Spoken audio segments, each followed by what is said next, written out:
समस्त विश्व एक परिवार। आज का हमारा टॉपिक है मैं इसे प्राप्त नहीं कर सकता, गलत या समाप्त। आपके भौतिक दृष्टिकोण से हमारा मतलब उस दृष्टिकोण से है जिस पर आप इस भौतिक शरीर में आने के पूर्व एकाग्र थे। आपकी आकांक्षा थी कि आप स्वीकार्यता की कला को समझकर स्वीकारकर्ता की भूमिका में आ जाएं। हम आपको यह समझाना चाहते हैं कि आप इसे पूरी तरह नहीं समझ सकते। आप कोई टेबल नहीं है जिसकी कल्पना व निर्माण कर इसे पूरा किया जा सके।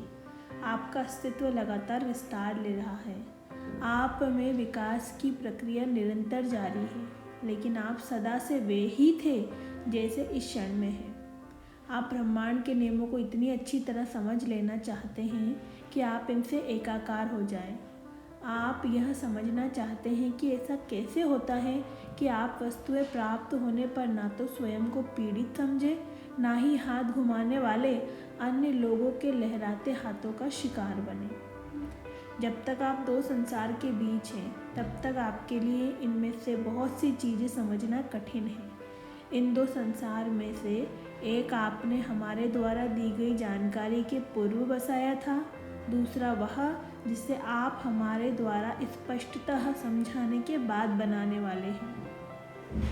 आपके द्वारा अतीत में निर्धारित या पूर्व में सोची गई कुछ आपकी वर्तमान इच्छाओं से बेमेल है।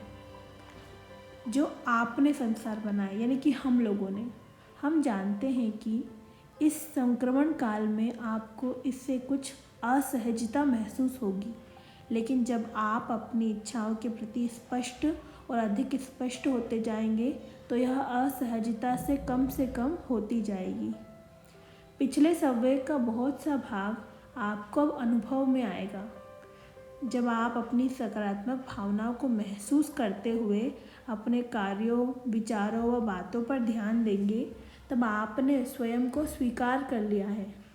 जब आप किसी अन्य व्यक्ति के विचारों के प्रति सकारात्मक भावनाएं महसूस करें, तब आप दूसरों को स्वीकार कर रहे होते हैं। यह बस इतनी सरल सी बात है। इस तरह आप में नकारात्मक भावनाएं उदित नहीं होंगी और आप स्वयं को स्वीकार करने की स्थिति में भी आ जाएंगे। स्वीकारता की होने का अर्थ है वह व्यक्ति जो सकारात्मक भावनाएं महसूस करता हो, अर्थात अपने अवधान को नियंत्रित कर सके। इसका यह मतलब नहीं कि इस जगह में सब कुछ इस तरह संयोजित हो जाएगा कि आप जैसा चाहते होंगे वह वैसा ही होगा। इसका अर्थ यह है कि आप ब्रह्मांड, अपने संसार, अपने मित्रों में आपसे सामंजस्य रखने वाले वांछित वस्तुएं खोजकर उनके प्रदान करने का निवेदन करेंगे, और जो हिस्सा आपके लिए अवांछित है, यानी जो आपको नहीं चाहिए, उस पर बिल्कुल ध्यान नहीं देंगे। इस तरह न वह आपकी ओर आकर्षित होगा, न ही आप इसे आमंत्रित करेंगे। इसे ही स्वीकार्यता कहते हैं। हम आपसे यह भी कहना चाहेंगे कि स्वीकार्यता आपके अस्तित्व का सबसे शानदार हिस्सा है, जिसे आपने लंबे प्रयासों के बाद प्राप्त किया है। एक बार स्वीकारकर्ता बन जाने पर आपका निरंतर उत्थान होता जाएगा। आप में ऐसी कोई नकारात्मक भावनाएं नहीं होगी जिससे आपका पतन हो जाए। इस पेंडुलम में वापसी की गति नहीं है। आप पूरी तेजस्विता से आगे बढ़ते हुए सदा ऊंचे उठते जाएंगे। इस वीडियो को देखने के लिए बहुत बहुत धन्यवाद। आपका जीवन मंगलमय हो।